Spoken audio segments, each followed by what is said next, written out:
Selamat berjumpa kembali pada mata pelajaran Produk Kreatif dan Kewirausahaan untuk kelas 12 akuntansi.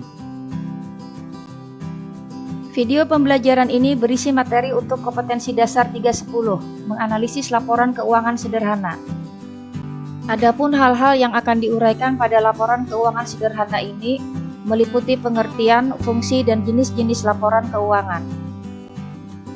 Pengertian laporan keuangan. Laporan keuangan adalah catatan informasi keuangan suatu perusahaan pada suatu periode akuntansi yang dapat digunakan untuk menggambarkan kinerja perusahaan tersebut.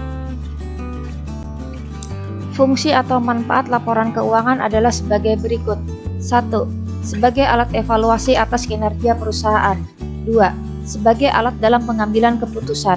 3. Sebagai salah satu syarat dalam pengajuan kredit ke bank atau kreditur lain. 4. Dengan adanya laporan keuangan akan memudahkan dalam menentukan besarnya pajak yang harus ditanggung perusahaan.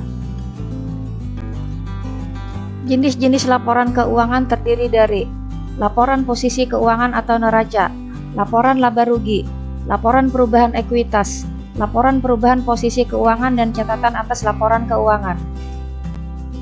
Neraca adalah laporan yang menyajikan akun-akun harta, utang, dan modal pada suatu saat tertentu. Bentuk laporan neraca ada dua, yaitu bentuk skontro dan bentuk stafel. Unsur-unsur neraca terdiri dari harta, utang, dan modal. Neraca biasanya digambarkan dalam bentuk timbangan yang seimbang. Sisi kiri disebut aktiva dan sisi kanan disebut pasiva. Aktiva terdiri dari harta, dan pasiva terdiri dari utang dan modal. Laporan laba rugi adalah laporan yang menggambarkan pendapatan dan beban-beban selama suatu periode akuntansi. Bentuk laporan laba rugi terdiri dari single step dan multiple step. Adapun unsur-unsur laporan laba rugi adalah pendapatan dan beban-beban. Hasil akhir dari laporan laba rugi adalah laba atau rugi bersih. Untuk mendapatkan nilai ini kita harus mengurangkan pendapatan atas beban-beban, sehingga diperoleh laba atau rugi bersih.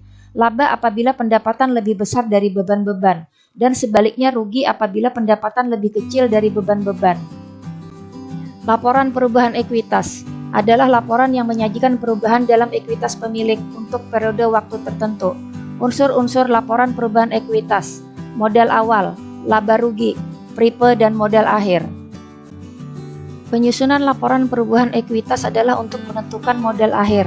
Nilai ini diperoleh dari penambahan modal awal dengan laba yang diperoleh pada periode yang bersangkutan apabila perusahaan memperoleh laba. Kemudian dikurang dengan pripe apabila ada pengambilan dari pemilik, dan hasilnya disebut modal akhir. Sebaliknya, apabila perusahaan mengalami kerugian, maka modal awal akan dikurangi dengan rugi dan pripe, sehingga modal akhir menjadi lebih kecil dari modal awal. Laporan arus kas adalah laporan yang berisi informasi aliran kas masuk dan aliran kas keluar selama suatu periode. Dalam penyusunan laporan arus kas ada dua metode yang dapat digunakan, yaitu metode langsung dan metode tidak langsung. Unsur-unsur laporan arus kas terdiri dari aktivitas operasi, aktivitas investasi, dan aktivitas pembiayaan atau pendanaan. Catatan atas laporan keuangan merupakan bagian dari laporan keuangan yang menyajikan informasi tambahan atas pos-pos dalam neraca, laporan laba rugi, laporan perubahan ekuitas, dan laporan arus kas. Fungsi catatan atas laporan keuangan adalah memberikan penjelasan atau rincian dari pos-pos yang disajikan dalam laporan keuangan dan memberikan informasi tentang pos yang tidak memenuhi kriteria pengakuan dalam laporan keuangan. Demikian materi untuk kompetensi dasar 310 menganalisis laporan keuangan sederhana. Sekian dan terima kasih.